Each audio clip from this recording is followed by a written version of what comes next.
صلوا عليه طول الدمام بالبواكر وبالأشفير الكلام سلامتي على النبي وسلامي وهو خير الأنام بدر تمام. السلام عليكم ورحمة الله وبركاته.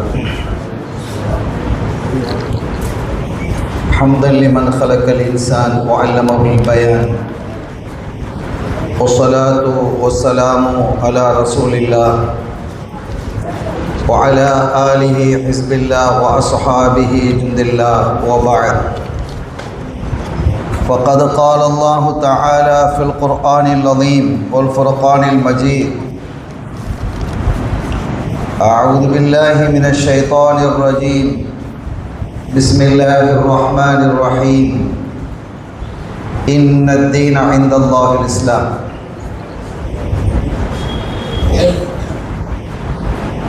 சங்கைக்குரிய உலமாக்களே, உஸ்தாத்மார்களே, மரியாதைக்குரிய பெரியோர்களே, அன்பு சகோதரர்களே, அருமை தாய்மார்களே, சகோதரிகளே,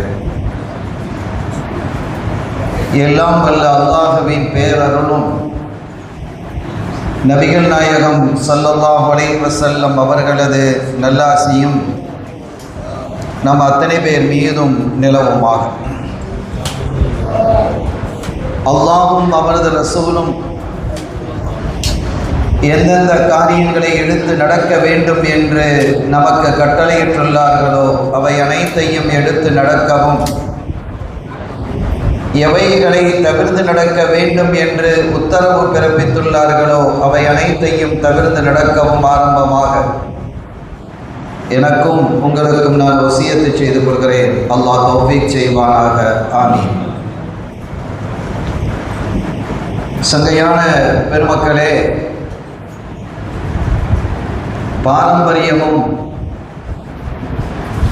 சிறந்த கலாச்சாரமும் மிக்க தென்னிந்தியா காயல்பட்டினத்தில் காதிரியா தரீகாவினுடைய கேந்திரமாக திகழக்கூடிய மஹதரத்துல் காதிரியாவில் தொன்று தொட்டு நடைபெற்று வரக்கூடிய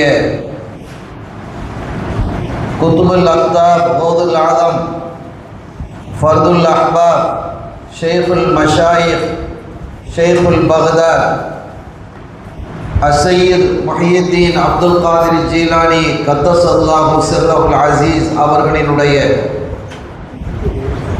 உரூஸ் முபாரக்கை முன்னிட்டு நடைபெறக்கூடிய தொடர் சொற்பொழிவில் இன்றைய தினம் அவர்களினுடைய நினைவு தினமாகிய ரபியுல் ஆஹிர் பிறை 11 கௌமின் காவலர் கௌதுல் ஆதம் என்ற ஒரு தலைப்பின் கீழ் அவர்களினுடைய வரலாற்று செய்தியை பேசுமாறு இந்த மன்றத்தினுடைய நிர்வாகம் கூறியதின் அடிப்படையில் ஒரு சில விஷயங்களை மாத்திரம் இன்ஷா அல்லாஹ் எனக்கு தரப்பட்ட நேரத்தில் நான் இங்கே வழங்கி எனது உரையை நிறைவுபடுத்துவேன். உரையின் வழியாக இறைநேசர்களின் மீது நாம் கொண்டிருக்கக்கூடிய பிரியம் இன்னும் அதிகமாகி அல்லாஹ்வினுடைய நெருக்கத்தை பெறக்கூடிய நசீபை பாக்கியத்தை அல்லாஹ் நம் யாவருக்கும் வழங்குவானாக. நம் எல்லோருக்கும் தெரிந்த ஒரு ஹதீஸ், நம்முடைய உலமாக்கள் வலிமார்களினுடைய கந்தூரிகளிலே இதை பலமுறை கூறியிருக்கக்கூடிய ஹதீஸ் தான் இது. ஒரு மனிதனை அல்லாஹ் நேசிக்க ஆரம்பித்தால் நாதா ஜிப்ராயில், சையதுனா ஜிப்ராயில் அலைஹிஸ்ஸலாம் அவர்களை அல்லாஹ் அழைக்கிறான்.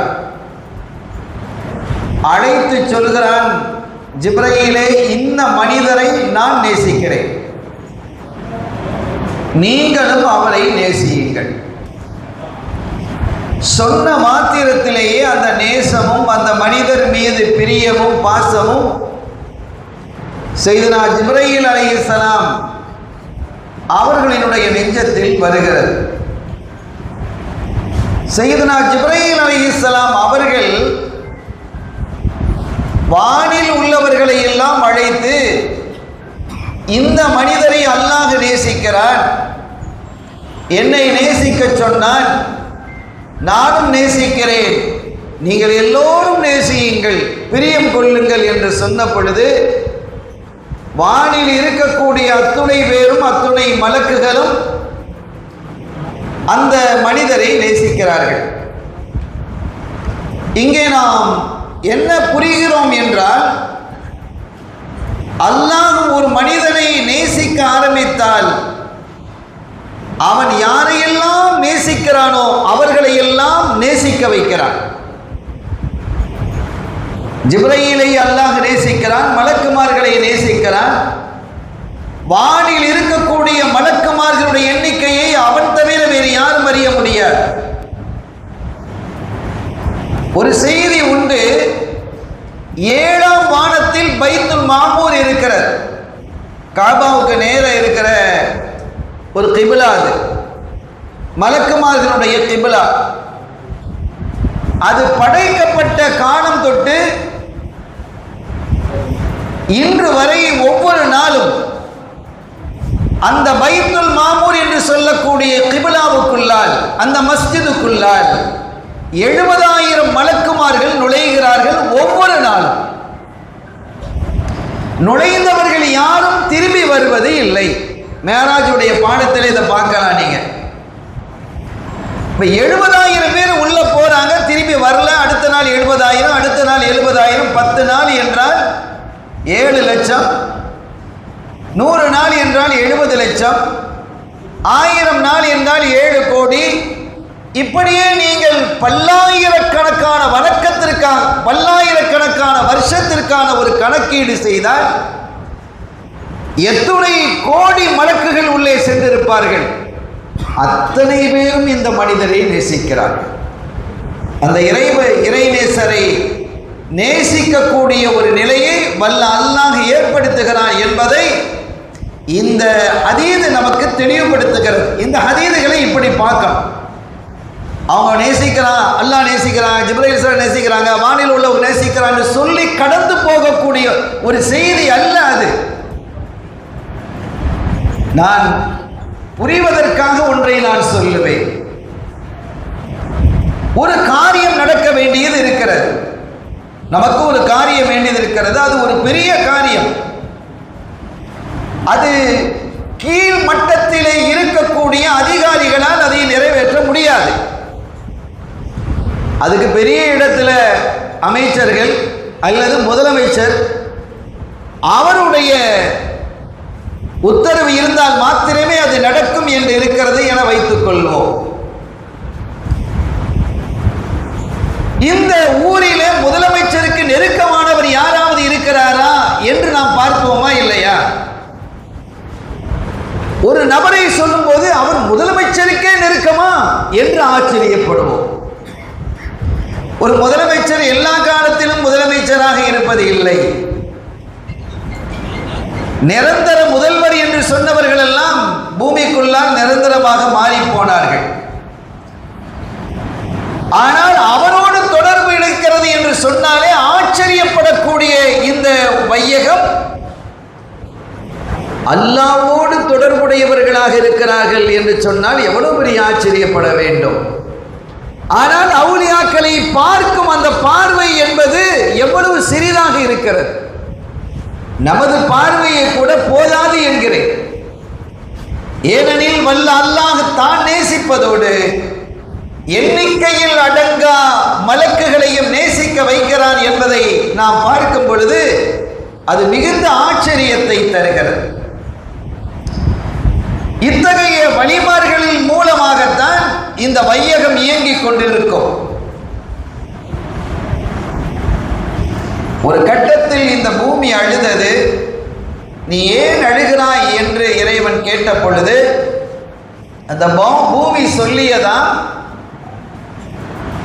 நபிகள் ஸல்லல்லாஹு அலைஹி வஸல்லம் அவர்களோடு நுபுவத்து நிறைவு பெறுகிறது. இனி நபி வர்றது இல்லை, நபி வரப்போறது இல்லை. எந்த நபியும் இல்லை. ஈசா அலைஹிஸ்ஸலாம் அவர்கள் வந்தாலும் கூட நபியாக வரமாட்டாங்க. இந்த உம்மத்தில் உள்ள ஒரு வழியாக வருவாங்க. அவர்களுடைய ரிசாலத்தை நுபுவத்தினுடைய சட்டதிட்டங்களை அமல்படுத்த மாட்டாங்க. இந்த ஷரியாத்தை முஹம்மதியாவினுடைய சட்டதிட்டங்களை தான் அவர்கள் செயல்படுத்துவார்கள். இதெல்லாம் நமக்கு தெரியும். இந்த பூமி சொல்லியது ஸல்லல்லாஹு அலைஹி வஸல்லம் அவர்களோடு இந்த நுபுவத்தினுடைய பணி முடிகிறது.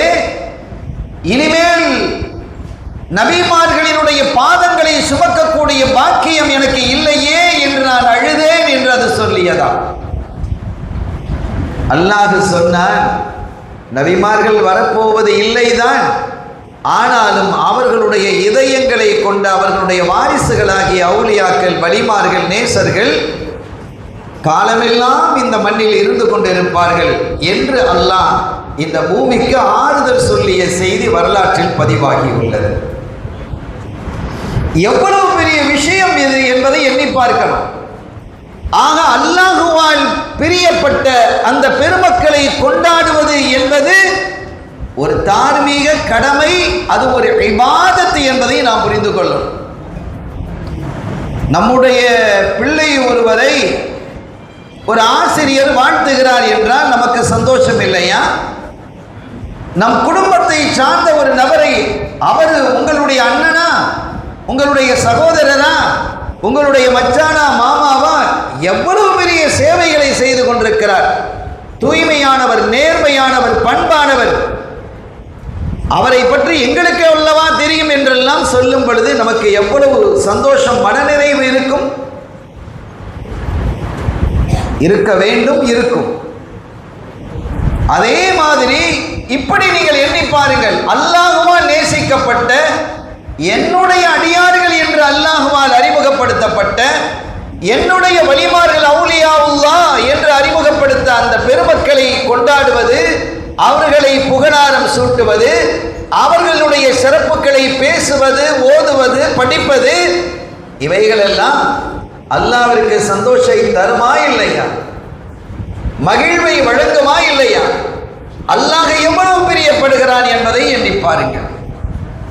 எனவே அந்த வகையிலே இந்த உலகத்தின் முடிவு காலம் வரை, யுக முடிவு காலம் வரை பல்லாயிரக்கணக்கான, லட்சக்கணக்கான வலிமார்கள் தோன்றிக் கொண்டே இருப்பார்கள். ஃபீ புல்தானின் ஷத்தா, உலகத்தினுடைய எல்லா பகுதிகளிலும் அவர்கள் இருப்பார்கள். யதவாஸலூன பில் அர்வாஹ், ரூஹுகளின் மூலமாக அவர்கள் தொடர்பு கொள்வார்கள் என்று நம் இதயவேந்தர் காத்தமுர் ரசூல் முஹம்மதுர் ரசூலுல்லாஹி ஸல்லல்லாஹு அலைஹி வஸல்லம் அவர்கள் அருளி இருக்கிறார்கள். அந்த வகையிலே இன்றைய தினம் இந்த நிகழ்வினுடைய நாயகராக இருக்கக்கூடிய நம்முடைய குருநாதர் அவர்களுடைய வாழ்க்கை வரலாறு என்பது ஆச்சரியமானது.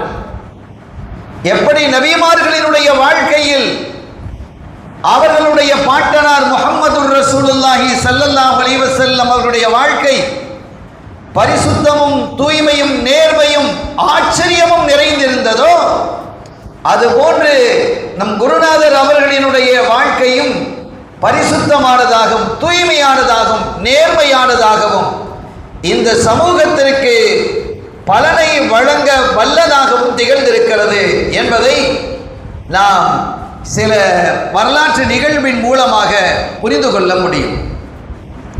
அருமையான பெருமக்களே, இவங்களுடைய வரலாறு பேசாத உலமாக்கள் இருக்க மாட்டாங்க. போதுநாயகத்தினுடைய பல அவுலியாக்கள் இருந்தாலும் கூட இவர்கள் ஒரு பாஸ், ராஜாளி, இவங்க தனித்தன்மை வாய்ந்தவர்கள் என்பது நமக்கு தெரியும்.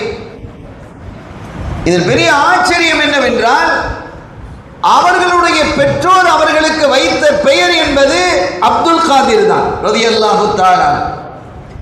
ஆனால் அப்துல் காதிர் என்ற பெயரை விட இந்த உலகத்தில் அவர்களுடைய சிறப்பு பெயராகிய முஹையத்தீன் என்ற பெயர் தான் பிரபல்யமாகவும் இருக்கிறது. உலகத்தில் மக்களுக்கு அதிகமாக சூட்டப்படுகிறது. அப்துல் காதிர் என்ற பெயரை விட அது நிறைய இருக்கு. ஆனால் முஹையத்தீன் என்ற பெயரை நீங்க நிறைய பார்க்கலாம். அப்படிப்பட்ட ஒரு தனித்தன்மை வாய்ந்த சிறப்பு அந்த பெயருக்கும் உண்டு. நீங்க எந்த ஊருக்கு போனாலும் அந்த ஊர்ல ஒரு பள்ளிவாசல் இருக்கும், முஹையத்தீன் பள்ளிவாசல் அப்படின்னு ஒரு பள்ளிவாசல் இருக்கும். சில ஊர்களுக்கு போனா அந்த பள்ளிக்கு எங்களுக்கு பெயரை தெரியலம்பாங்க. நம்ம தோண்டி பாருங்க, அது முஹையத்தீன் பள்ளிவாசலா தான் இருக்கும் அப்படின்னு சொல்லுவோம். உண்மையும் அப்படித்தான் இருக்கும்.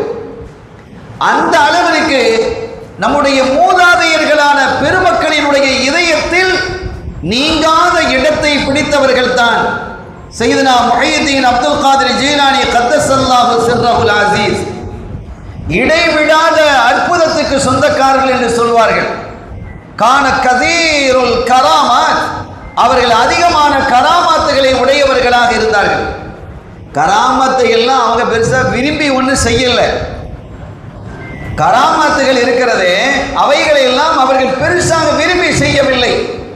ஹக்கை நிலைநாட்டுவதற்காக எந்த கராமத்தை நீங்கள் எடுத்துக்கொண்டாலும் அதற்கு பின்னால் நீங்கள் பாருங்கள், ஒரு காரணம் இருக்கும். சத்தியத்தை நிலைநாட்டுவதற்காக, வந்தவருக்கு நேர்வழி காட்டுவதற்காக, யாருக்காக இந்த அற்புதத்தை நிகழ்த்தி காட்டுகிறாரோ அவருடைய வாழ்வின் உச்சத்திற்காக, நேர்வழிக்காகவே இந்த கராமாத்துகளை நடத்தி காட்டியிருப்பார்கள். எல்லா ஊழியர்களும் அப்படித்தான். ஆனால் அதை விட அவர்கள் அதன் மூலமாகவும் தங்களுடைய உபதேசத்தின் மூலமாகவும் இந்த சமூகத்தை நேர்வழியின்பால் அவர்கள் அழைத்து வந்திருக்கிறார்கள். சத்தியத்தின்பால் அவர்களை திருப்பி இருக்கிறார்கள். அறிவு நிறைந்த காலம்தான் அது.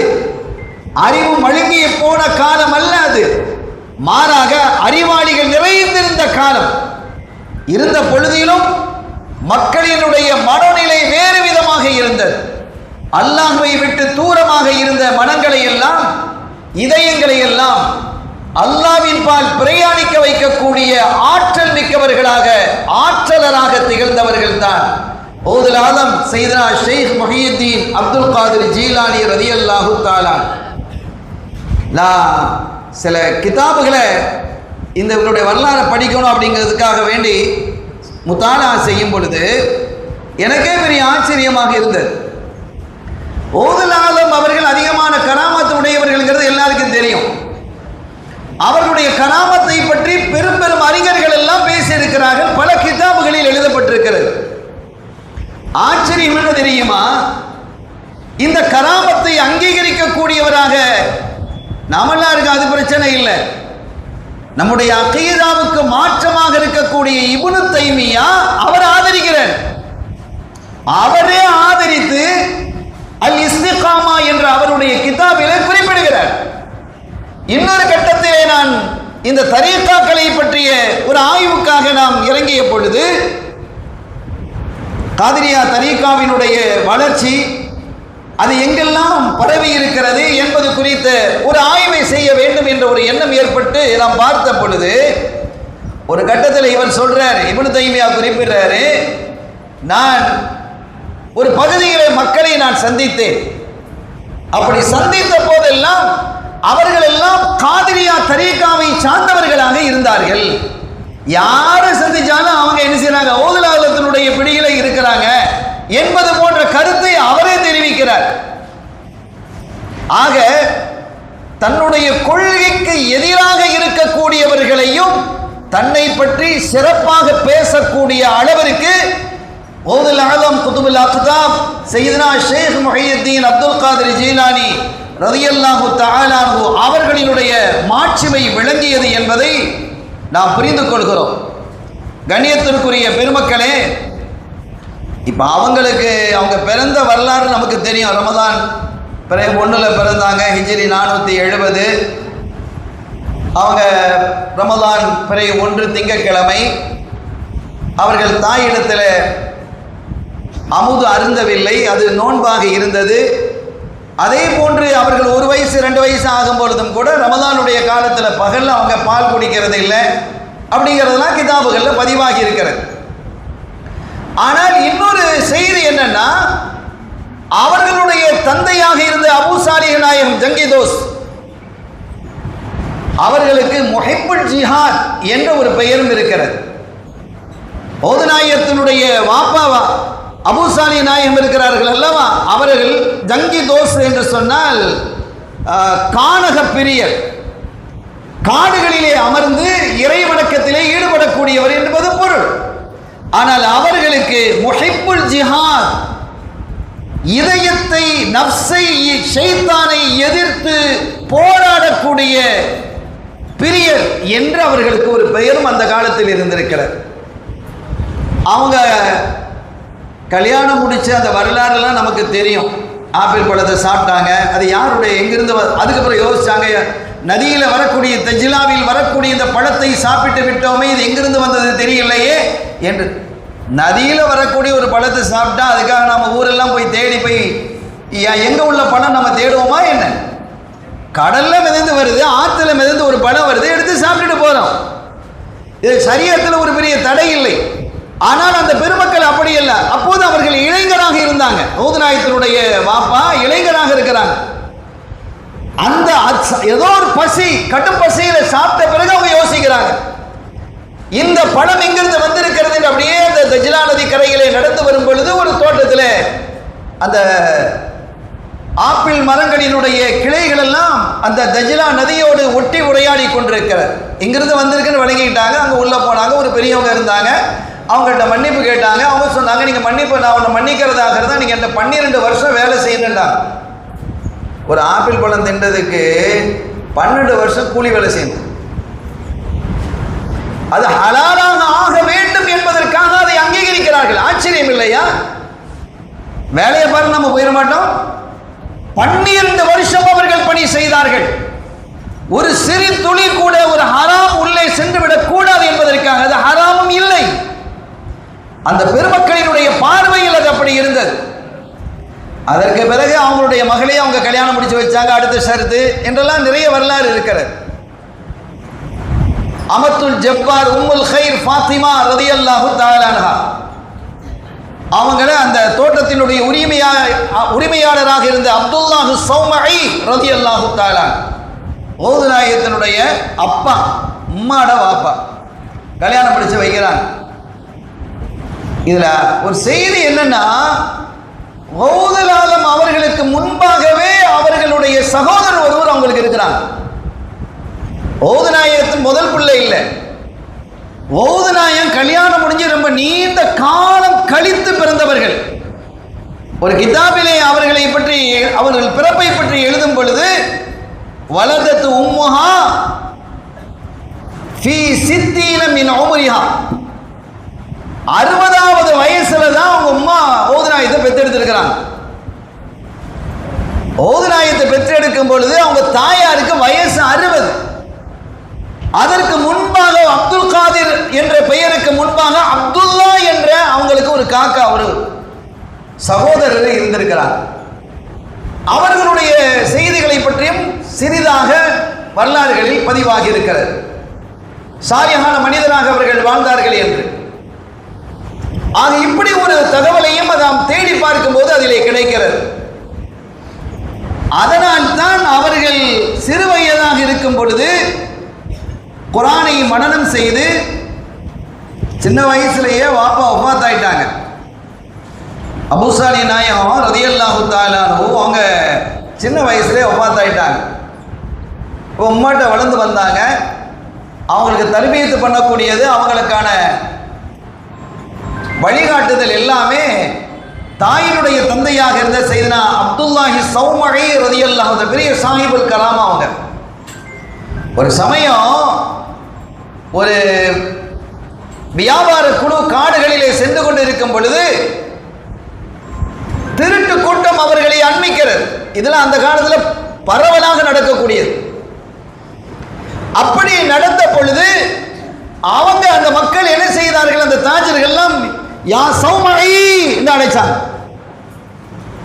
அந்த நேரத்தில் அந்த இடத்தில் அவர்கள் ஹாதிராகி அந்த தாஜர்களை பாதுகாத்து அந்த திருடர்களை எல்லாம் ஓட ஓட விரட்டினார்கள் என்ற தகவல் இருக்கிறது.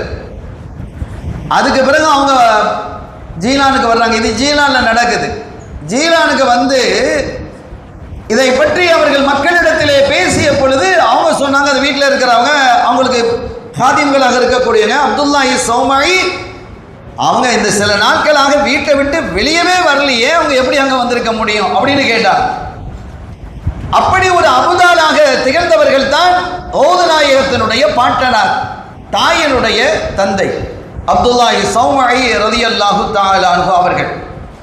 எனவே இன்னும் பார்த்தால் ஓது நாயகத்தினுடைய தந்தை வழி சையதுனா ஹசன் ரலியல்லாஹு தஆலா அவர்களை போய் சேருது. தாய் வழியை எடுத்துக்கொண்டால் சையதுனா ஹுசைன் ரலியல்லாஹு தஆலா அவர்களை போய் சேருகிறது. இரண்டு வழியிலேயும் கண்மணி ஸல்லல்லாஹு அலைஹி வஸல்லம் குடும்பத்தை சார்ந்தவர்களாக இரண்டு வழியும் இணையக்கூடிய ஒரு அற்புத ஊற்றாக அவர்கள் திகழ்கிறார்கள். இது ஒரு பாரம்பரிய சிறப்பு. அதோடு மாத்திரம் அல்லாமல் ஞானத்தினுடைய சிறப்பு. அருமையான பெற்றோர், ஒரு மனிதனுக்கு நல்ல பெற்றோர் அமைவது என்பது பெரும் பாக்கியம். அது உங்களோட தாயும் அப்படி தந்தையும் அப்படி. ஒரு பழத்துக்காக காத தூரம் நடந்து வந்து 12 வருஷம் நான் வேலை பார்க்குறேன் அப்படின்னு சொல்றதாக இருந்தா அப்துல்லாஹி ஸௌமஇ அப்பவே விளங்கிட்டாங்க. அந்த முகத்தை பார்த்து புரிஞ்சுக்கிட்டாங்க, இந்த மனிதர் சாதாரண மனிதர் அல்ல, இவர் ஒரு சாலிஹானவர், விலாயத்து உள்ளவர், இவரை பிடிச்சு போற்றணும் அப்படின்னு தான் தன் இடத்திலேயே வைத்து அவர்களுக்கு மற்ற இல்மையும் கொடுத்து தன்னுடைய பிள்ளைக்கு கல்யாணம் முடிச்சு வச்சாங்க. அப்போது கூட சொல்லுவார்கள், என் பிள்ளைய 2 ஷரத்து 12 வருஷம் நீ பணி செய்யணும், 12 வருஷம் முடியுது, அதற்கு பிறகு இன்னொரு ஷரத்து இருக்குதுன்னாங்க. ஏத்துக்கிட்டாங்க. என்னன்னா என் பிள்ளைய நீ கல்யாணம் முடிச்சுக்கணும். 12 வருட காலம் அவர்கள் அந்த வீட்டில் அந்த தோட்டத்தில் பணி செய்த பொழுதும் ஒரு பொழுதும் கூட அந்த பிள்ளையை பார்த்ததே இல்லை. இது ஆச்சரியம் இல்லையா? அப்ப எவ்வளவு பெரிய நாணத்தோடு அந்த பிள்ளையை அவர்கள் வளர்த்திருப்பார்கள், தீனோடு அந்த பிள்ளையை அவர்கள் வளர்த்திருப்பார்கள். அவங்க சொல்றாங்க, என் பிள்ளை சரியா பார்க்காது, கேட்காது, நடக்காது, பிடிக்காது, கை ஊனம், கால் ஊனம், இதெல்லாம் நமக்கு தெரிஞ்ச வரலாறு. ஆனால் அதை எப்படி நீங்கள் சிந்திக்க வேண்டும் என்கிறேன், அந்த வழியை சொல்லுகிறேன். அவங்க அதெல்லாம் ஏத்துக்கிட்டாங்க. ஒரு ஹராமில் இருந்து அவங்க ஹராமாக அதை நினைக்கிறாங்க. நமக்கு ஆகுமான சில விஷயங்கள் அவுலியாக்கள் ஹராமாக இருக்கும். நமக்கு சுன்னத்தாக இருக்கக்கூடிய விஷயங்கள் எல்லாம் அவங்க வருதாக ஆக்கிக்கிடுவாங்க. அந்த மாதிரி தங்களுடைய வாழ்க்கையில் பேணுதலை முதன்மையாக கொண்டு வாழக்கூடியவர்கள் இறைநேச செல்வர்கள். கல்யாணம் முடிச்சு மனைவி பக்கத்தில் வீட்டில் அந்த ரூமுக்குள்ள மாப்பிள்ளையை விட்டா அபூ சாலிஹ் நாயகம் உள்ள போறாங்க. பார்த்தா அழகு நங்கை ஒரு பெண்ணை நின்றுகிட்டு இருக்கிறாங்க. காலு நடக்காது, கை நடக்காது, கை ஊனம், கண்ணு தெரியாதுன்னாங்க. இவ்வளோ பெரிய அழகும் பயந்து நடுங்கி போயிட்டாங்க. ஒரு ஓரமாக உட்காந்து அப்படியே படுத்து தூங்கியும் தூங்காமையும் பயந்து ரூமை விட்டு வெளியில் வர முடியல, பயம். காலையில் வந்து அவங்க சொன்னாங்க. காலையில் வந்து சொல்லும் பொழுதுதான், ஆமாம் என் பிள்ளை தவறுகளை பார்க்காது, தவறுகளை பேசாது, தவறுகளின் பக்கம் நடக்காது, பிடிக்காது, இதைத்தான் நான் அப்படி சொன்னேன் என்றார்கள். அப்படிப்பட்ட ஒரு பெற்றோருக்கு பிறக்கக்கூடிய பிள்ளைகளுடைய தன்மை எப்படி இருக்கும்?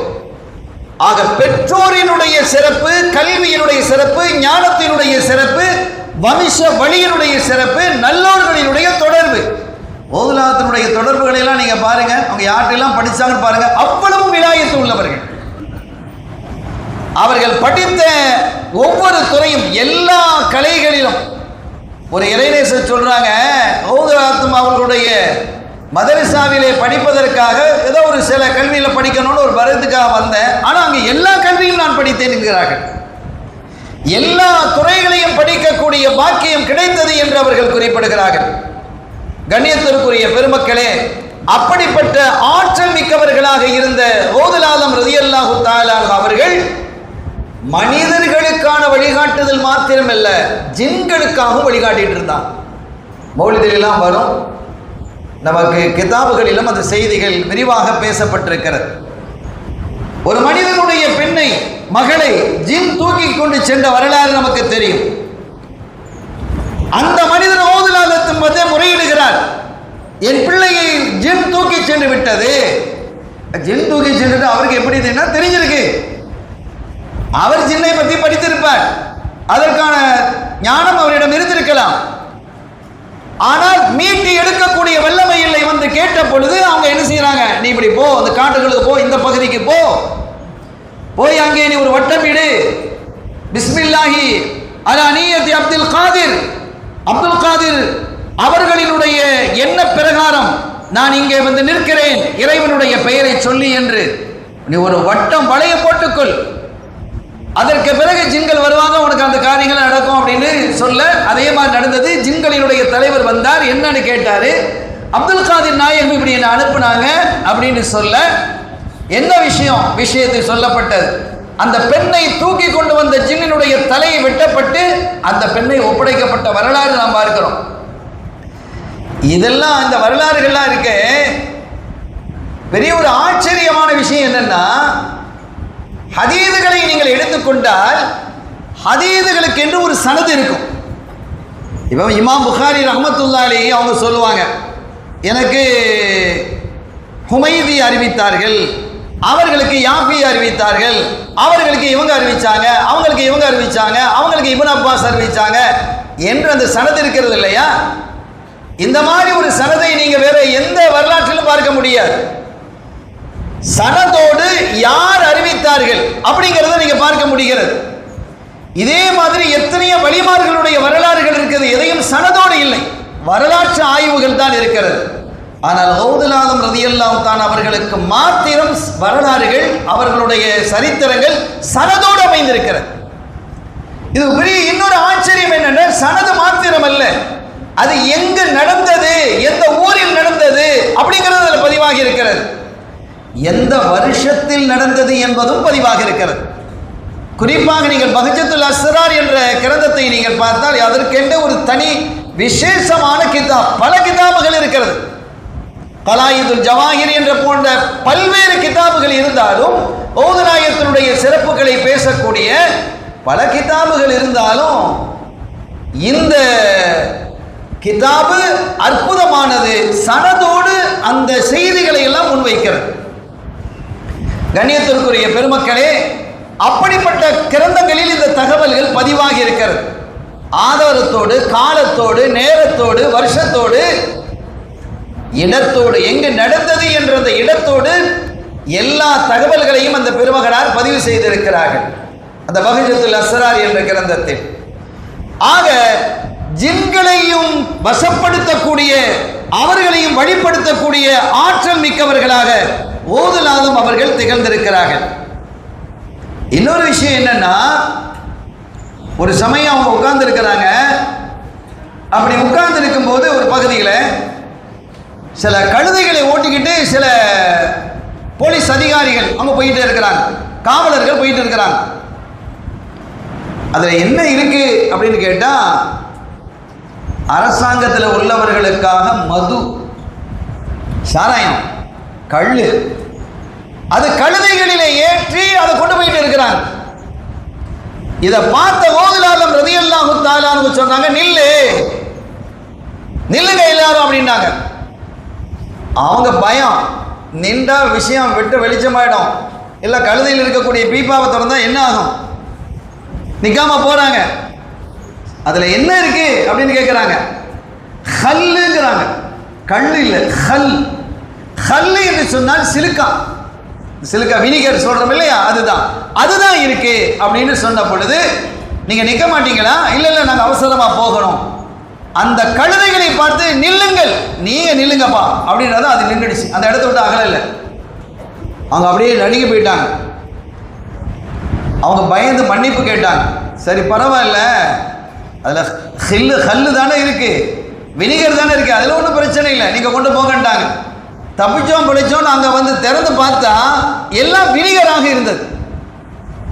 ஓதலாலம் அவர்களை நாடி வந்து அவர்கள் தௌபா செய்தார்கள், மன்னிப்பு கேட்டார்கள் என்ற வரலாற்றை நாம் பார்க்க முடிகிறது.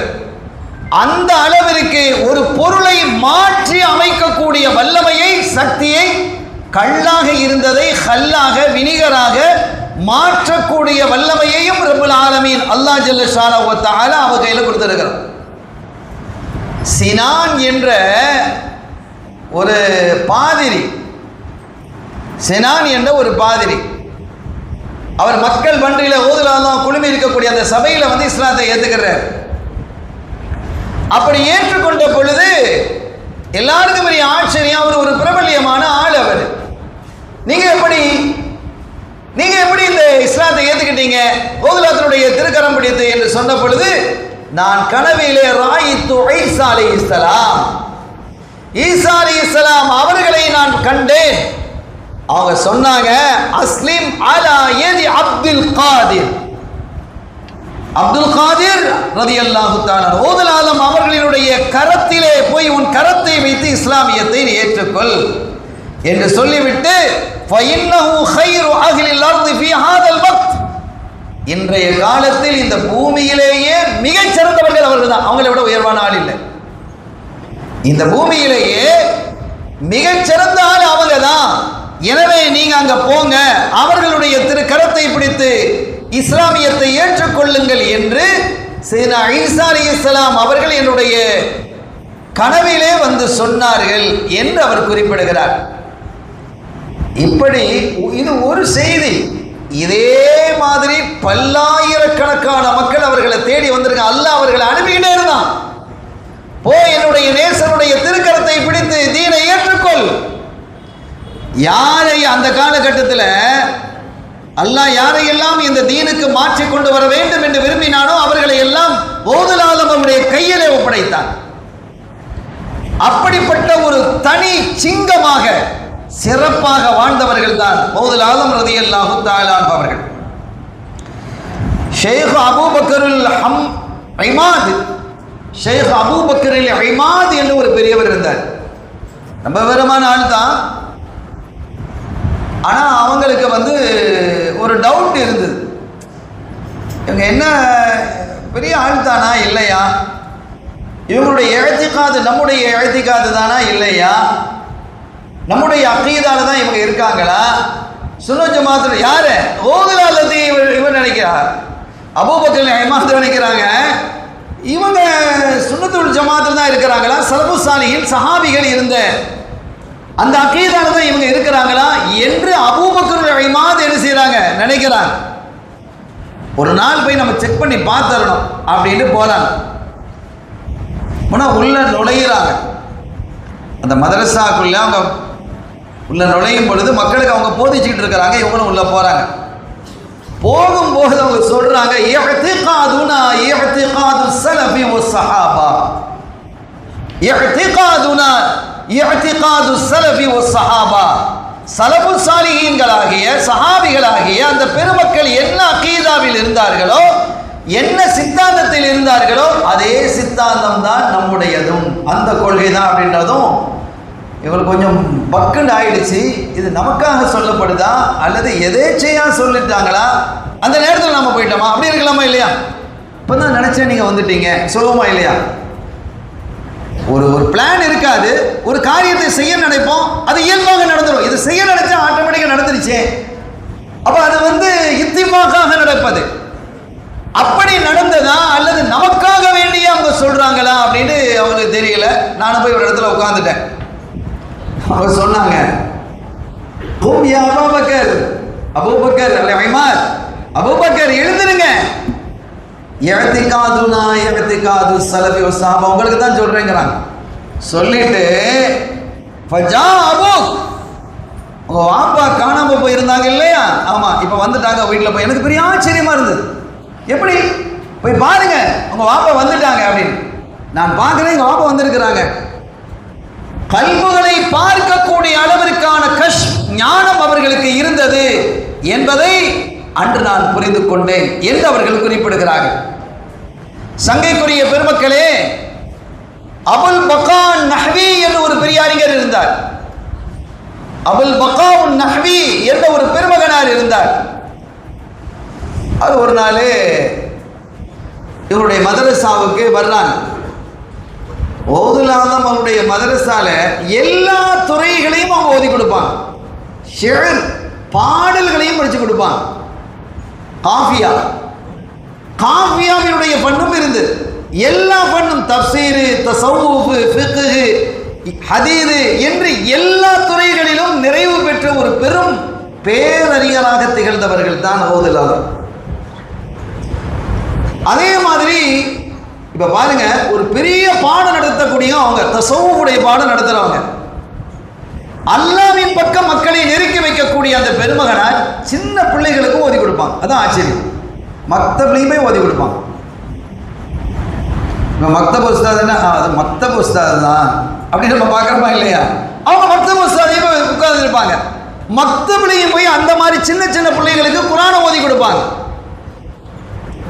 எந்த அளவிற்கு என்றால் அவர்களுடைய கல்வியில் ஒரு சிறு அளவும் பெருமை ஏற்படாது அல்லாஹ் அவர்களை பாதுகாத்து வைத்திருந்தான். அது பெரிய ஒரு விஷயம். அது எல்லாரோடையும் உட்கார்ந்து சாப்பிடுவாங்க. நம்ம கல்யாண பந்திக்கு போகிறது சகனுக்கு சாப்பிட்றதுக்கு நம்ம ஆள் தேடுவோமா இல்லையா? வேற யாராவது ஒருத்தன் வந்திருந்தா அவனோடைய உட்கார்றது அப்படி நம்ம நினைப்போம், ஸ்டேட்டஸ் பார்க்குறோமே. அவங்க சாதாரணமாக எல்லாரோடும் உட்கார்ந்து சாப்பிடக்கூடியவர்களாக இருப்பார்கள். இந்த வரலாறுகள் எல்லாம் நம்ம பேசுவதற்கு கேட்பதற்கும் தான், நம்முடைய செயலெல்லாம் கொண்டு வர்றதுக்கு இல்லை, அதுக்கெல்லாம் நம்ம தயார் இல்லை. அப்படித்தான் நம்ம வாழ்க்கை இருக்கு. எல்லாரோடையும் உட்கார்ந்து சாப்பிடுவார்கள். குழந்தைகளுக்கும் சின்ன பிள்ளைகளுக்கும் ஓதி கொடுப்பாங்க. அப்போ பல பிள்ளைகள் உட்கார்ந்து ஓதிக்கிட்டு இருக்கிறாங்க. சில பிள்ளைகளுக்கு ஓதி கொடுத்துட்டு இருக்கிறாங்க. ஒரு பிள்ளைக்கு ஓதி கொடுப்பான்னு வைங்க, மற்ற பிள்ளைலாம் உட்கார்ந்து ஓதிக்கிட்டு இருக்குமா இல்லையா? இந்த அபுல் பகான் நஹ்வி உள்ள போற பேரே நஹ்வின்னு வேற இருக்கு. உள்ள போனா ஒன்னொன்று பிள்ளைகள் தப்பு தப்பா ஓதுது. இவ்வளவு மாத்திரமல்ல, ஒரு பெரிய ஃபக்கீஹ் அவர். அபுல் பகான் நஹ்வி ஒரு பெரிய ஃபக்கீஹ் அவர். அவரு தப்பு தப்பாக ஓதி கொடுக்கறத பார்த்து, என்ன இது இவ்வளவு பெரிய மகான்கிறாங்க, இந்த பிள்ளைகளை இப்படி தர்பியத்து பண்ணல, சரியா ஓதி கொடுக்கலையே, தப்பு தப்பா ஓத இவ்வளவுதானா அப்படிங்கிற மாதிரி நினைக்கிறாங்க. அப்போ அவங்க ஒரு பயான் மாதிரி சொல்றாங்க. சில பேர் ஃபிக்ஹ் படிச்சிருக்கிறாங்க, சட்டக்கலை படித்திருக்கிறார்கள், அவர்கள் மற்றவர்களை குறையாக பார்க்கிறார்கள். யாரை எப்போது எப்படி திருத்தணுமோ அப்படி திருத்துவோம். புதுசாக ஒரு பிள்ளை வந்திருக்குதுன்னு வைங்க, உடனே திருத்துருவாங்களா? சரியா ஓத தெரியாது குர்ஆன், அப்பதான் வருது, அப்போ ஓதி கொடுப்பாங்க. கொஞ்சம் கொஞ்சமாக தான் பக்குவப்படுத்த முடியும். கொஞ்சம் பக்குவப்பட்ட பிள்ளைகள்லாம் நல்லா ஓதும். புதுசாக வந்த பிள்ளைகளே இப்படி ஓதும். அதை அவங்க சிந்திச்சு பார்க்கல, அட புதுசாக வந்திருக்கலாம், அந்த மாதிரி ஒரு நிலையில் அந்த பிள்ளைங்க என்ன செஞ்சிருக்க, ஓத முடியாமல் இருக்கலாம், சரியாக ஓத தெரியாமல் இருந்திருக்கலாம்னு யோசிச்சிருக்கணுமா இல்லையா? அபுல் பகான் நஹ்வி அப்படி நினைக்க இல்லை. வந்தவங்கெல்லாம் சின்ன பிள்ளைகள் தானே. அப்போ அவங்க சொல்றாங்க, சில பேர் சட்டக்கலை படித்திருப்பதால் தனக்கு அனைத்தும் தெரிந்திருப்பதாக நினைத்து கொண்டு மற்றவர்களை குறையாக நினைக்கிறார்களே அப்படின்னு சொன்னபோது, அபுல் பகான் நஹ்வி நம்ம சொல்றாங்களா யாரை சொல்றாங்கன்னு தெரியலையே, இந்த செய்தி நமக்கு அடிக்கிற மாதிரி இருக்குதே. சொன்னாங்க, இய்யாக நஅனி பில் கவுல், இப்படி சொல்றது நான் என்ன பார்த்தே சொன்னாங்க, ஒன்றை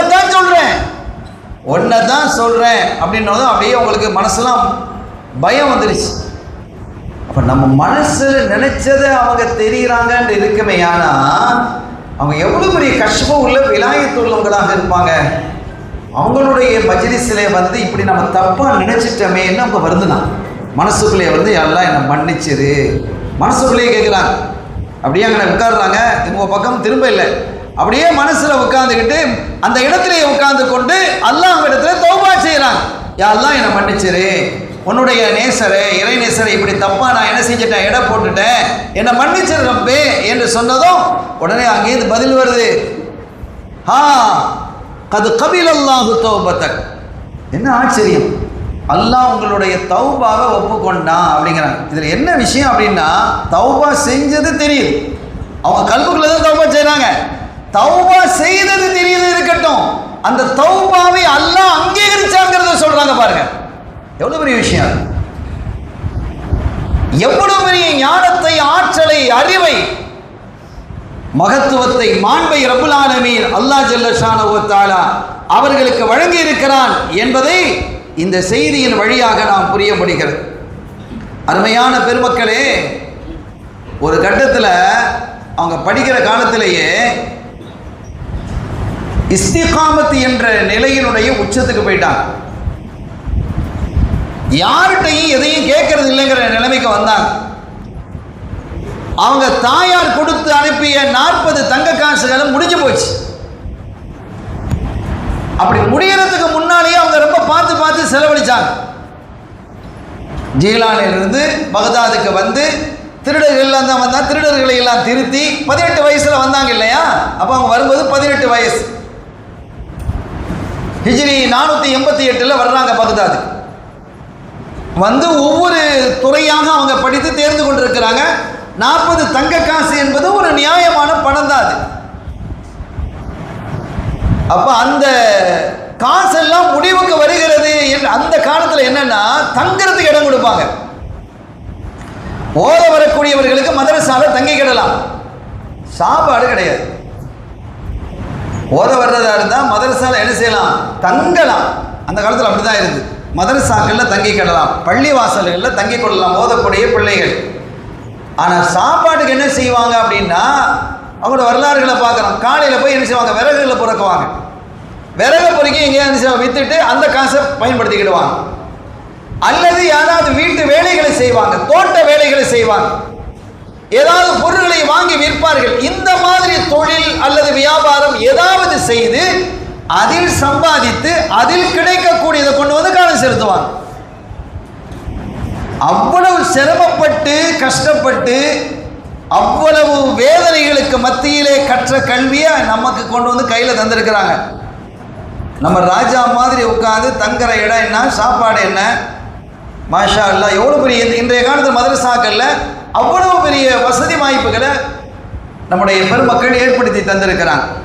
ஆனால் ஓத வர்றதுக்கு தான் ஆள்கள் ரொம்ப யோசிக்குது. சாப்பாடு கொடுத்து ஓதவான்னு சொன்னாலும் யோசிக்கிறான், லட்சக்கணக்கான பணத்தை கொடுத்து நான் படிப்பேங்கிறான். அருமையான பெருமக்களே, ஆனால் அன்றைய காலத்தில் அப்படி ஒரு சூழல் இருந்தது. இவங்க கையில் இருந்த காசு கொஞ்சம் கொஞ்சமாக குறைய ஆரம்பித்த போது இவர்கள் ஏற்கனவே அரை வயிறு, இப்போ கால் வயிறு சாப்பிட ஆரம்பிச்சாங்க. அப்படிலாம் இருந்தாங்க. இப்படிப்பட்ட நிலையில் ஒரு கட்டத்தில் அவர்களுக்கு காசு முடிஞ்சிருச்சு. அப்போ என்ன செஞ்சாங்க அப்படின்னா, ஒரு மேல் துண்டு போட்டிருப்பாங்க, எப்போதும் துண்டு மேலே போடுவாங்க. மெலிந்த தேகமுடையவர்கள், பிரகாசமான முகமுடையவர்கள், அவர்களை பற்றிய அந்த அவர்களுடைய சூரத்து எப்படி இருக்கும் என்பதை பற்றி எழுதுறாங்க.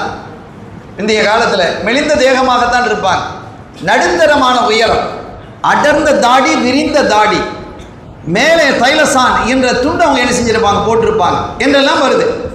அப்போ சிறு வயதிலேயே அவங்க மேல் துண்டு போட்டிருக்கிறாங்க. அந்த துண்டை அடமானம் வைத்து, துண்டை என்ன செஞ்சுக்கிறாங்க, அடமானம் வச்சு ஒரு தங்க காசு வாங்கிக்கிறாங்க. துண்டை அடமானம் வைத்து ஒரு தங்க காசை வாங்கி என்ன செய்யறாங்க, செலவழிக்கிறாங்க. அதுவும் செலவழிச்சு முடிஞ்சிருச்சு. இப்ப அடமானம் வைக்கிறதுக்கு என்ன இருக்கு, ஒன்றும் இல்லை, இருந்த துண்டையும் கொடுத்தாச்சு. அடமானம் வைப்பதற்கும் எதுவும் இல்லை.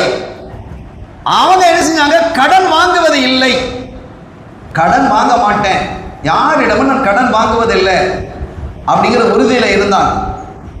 இவ்வளவுக்கும் படிச்சுக்கிட்டு ஓதிக்கிட்டு இருக்கக்கூடிய காலகட்டம் அது. அந்த மாதிரி நான் எதை எனக்கு தருவதாக இருந்தால் ரப்பு தரட்டும், இல்லைன்னா பரவாயில்ல, அந்த மாதிரி ஒரு மனோநிலையில் இருப்பாங்களா இல்லையா? வலிமார்களுடைய உச்சக்கட்டத்தில் இருக்கக்கூடியவர்கள் அது போன்ற சில காரியங்கள் இருந்திருக்கிறாங்க. அருமையான பெருமக்களே, அவங்க அந்த மாதிரி ஒரு உறுதியில் இருந்துட்டாங்க. சரி, ஏதாவது இந்த தஜ்லா நதிக்கரைகளிலே மிதந்து வரக்கூடிய இலை தலைகளை சாப்பிடலாம் என்று போனால் அங்கே ஏற்கனவே ஒரு கூட்டம் இருக்கு, சாப்பிட்டு இருக்கு. நாம போய் நம்ம அவங்களுக்கு கிடைக்கிறத நம்ம கெடுத்துறவானாலும் வந்து பள்ளிவாசல் உட்காந்துருவாங்க. பல நாட்களாக வெறும் தண்ணீரை மட்டும், தஜ்லாவினுடைய தண்ணீரை மட்டுமே குடித்து கொண்டு காலம் கடத்தினார். இந்த தரீகால நம்ம கையில் வந்திருக்கிறது சும்மா வந்து சேரல்ல.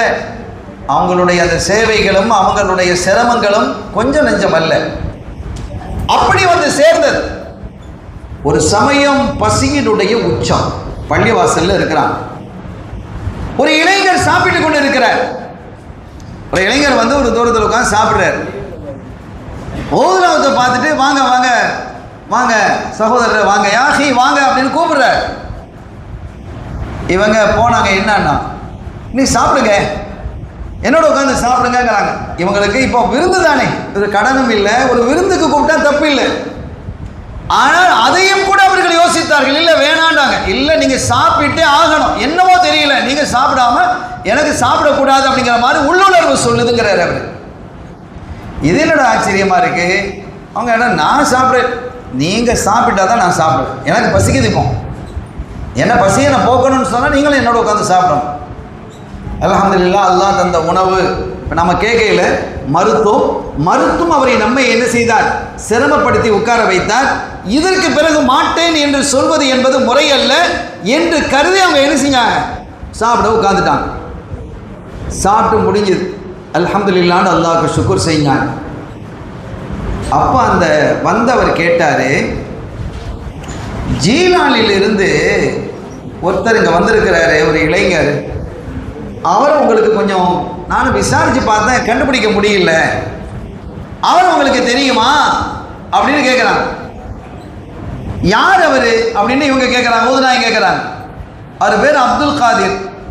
அவங்க பார்த்தாங்க, நம்ம ஜீலானில் தான் வந்திருக்கிறோம், நம்ம பேரும் அப்துல் காதிர் தான், வேறு அப்துல் காதிர் இருக்கலாம்ல, எந்த அப்துல் காதிர், எந்த அப்துல் காதிர்னா உங்களுக்கு தெளிவாக சொல்றதுன்னா அப்துல்லாஹி சௌமஈன்னு ஒரு பெரிய மகான் இருக்கிறாங்கல்ல, அவங்களுடைய பேரர். முடிஞ்சது, நம்ம தான் தெரிஞ்சு போச்சு. ஆனால் நான் தான் அது என்று சொன்னதும் அந்த வந்த மனிதர் பதறி போயிட்டார். சுபஹானல்லாஹ், என்னை மன்னிச்சிருங்க. எதுக்கு? நான் ஜீலானில் தான் வர்றேன். உங்கள் அம்மா எனக்கு என் கையில் 8 தங்க காசுகளை தந்து என் மகன் அப்துல் காதிர் பகதாதில் இருக்கிறான், பகதாதுக்கு வரேன்னு சொன்னேன். அந்த நிலையில என் கந்து நீங்கள் எப்படியாவது கையில் கொடுத்துருக்கோன்னாங்க. நானும் வந்ததுலேருந்து என்னுடைய வேலையை முடிச்சுட்டு தேடுறேன், யாருக்கு தெரியல. என்ன விளங்குறோன்னா, ஊதுலாவில் அப்போ பிரபல்யம் இல்லாத படிக்கக்கூடிய காலகட்டத்திலேயே எவ்வளவு பெரிய உச்சத்தில் அவர்கள் தவக்குலிலே இருந்திருக்கிறார்கள் என்பதற்கு இது சான்று. அதனால நானும் தேடி பார்த்தேன், எப்படியாவது இதை ஒப்படைச்சிரும்னு பார்த்தேன், முடியல. என் கையில் இருந்த காசு எல்லாம் செலவாயிடுச்சு, 3 நாள் நானும் பட்டினி, இதுக்கு மேலே என்னால் பொறுக்க முடியல. உங்கள் காசில் இருந்து தான் இன்னைக்கு இந்த சாப்பாடை நான் வாங்கினேன் அப்படிங்கிறான். சொல்லிட்டு, என்னுடைய விருந்தாளி அல்ல நீங்கள், உங்களுடைய விருந்தாளி தான், உங்கள் சாப்பாட்டை தான் நான் சாப்பிட்ருக்கிறேன் அப்படிங்கிறான். அருமையான பெருமக்களே, எவ்வளவு பெரிய ஒரு அற்புதமான வாழ்க்கை அந்த பெருமகனார் வாழ்ந்திருக்கிறாங்க. இதே மாதிரி சில செய்திகள் நம்ம பார்க்க முடிகிறது. செய்தினா அபு ஹம்சத்துல் குராசானி என்ற ஒரு பெருமகனார் இருந்தாங்க. யாரிடமும் நான் உதவி கேட்க மாட்டேன் என்பதில் உறுதியா இருப்பாங்க. இதெல்லாம் விலாயத்தினுடைய உச்சத்துக்கு போன பிறகு நம்ம எல்லாம் வலிமார்களுடைய உதவியை வச்சுதான் அல்லாஹ் நெருங்க முடியும். நம்ம நிலையும் அவங்க எல்லா கற்களும் மாணிக்க கற்கா ஆயிருமா? கல்லெல்லாம் மாணிக்க கல்லாக ஆக முடியுமா? ஆகாது. அதுவும் கல்லுதான், இதுவும் கல்லுதான், அதுவும் பூமியில கிடைக்கிறதா, இதுவும் பூமியில கிடைக்கிறதா, எல்லாம் ஒன்று அல்ல. அதே மாதிரி எல்லா மனிதர்களும் ஒன்று அல்ல. அல்லாஹ்வினுடைய நேசர்கள் ஜிப்ரீலையே அல்லாஹ் நேசிக்க வைக்கிறான், கோடான கோடி மலக்குகளை நேசிக்க வைக்கிறான். அதே மாதிரி இந்த அபு ஹம்சத்துல் குராசானி ரலியல்லாஹு தஆலா அன்ஹு அவங்க அவங்க அப்படிதான், யார்கிட்டையும் கேட்கறது இல்ல, யார்கிட்டையும் உதவி தேட மாட்டேன். இதுல பெரிய விஷயம் என்னன்னா, அவங்க என்ன சொல்றாங்க, அல்லாஹ்ட்டையும் நான் கேட்க மாட்டேன். இதெல்லாம் பெரிய ஒரு ஆச்சரியமான விஷயமா இல்லையா? அல்லாஹ்ட்ட எப்படி கேட்காம, எனக்கு என்ன தேவை என்பது அவன் அறிவான். எனக்கு என்ன தேவைங்கிறது அவனுக்கு தெரியுமா இல்லையா? இதெல்லாம் ஒரு ஆச்சரியமான விலாயத்தினுடைய உச்ச நிலை. எனக்கு என்ன தேவை என்பதை என் ரப்பு அறியும் போது நான் என்ன எடுத்து கேட்கணும்? நான் கேட்கறது தப்பாக கூட இருக்கலாமா இல்லையா? நான் ஒரு விஷயத்தை கேட்கிறேன், அது எனக்கு நல்லது இல்லை. அல்லாஹ் சொல்றான், நீங்க சில விஷயத்தை நல்லதுன்னு நினைக்கிறீங்க, அது உங்களுக்கு ஷர்ராக இருக்கும். சில விஷயத்தை ஷர்ருன்னு நினைக்கிறீங்க, அது உங்களுக்கு ஹைராக இருக்கும். ஹைரல்லக்கும்.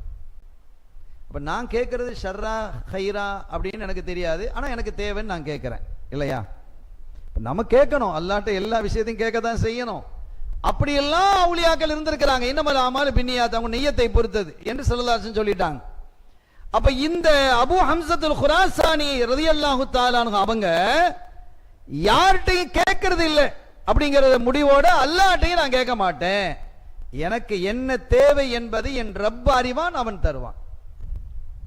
இப்படியே இருந்தாங்க. ஒரு நாள் அவங்க ஹஜ்ஜுக்கு போனாங்க, நடந்து ஹஜ்ஜுக்கு போறாங்க, அவங்க மட்டும்தான். அப்ப அந்த காலத்தில் நடந்தெல்லாம் ஹஜ்ஜுக்கு போவாங்க.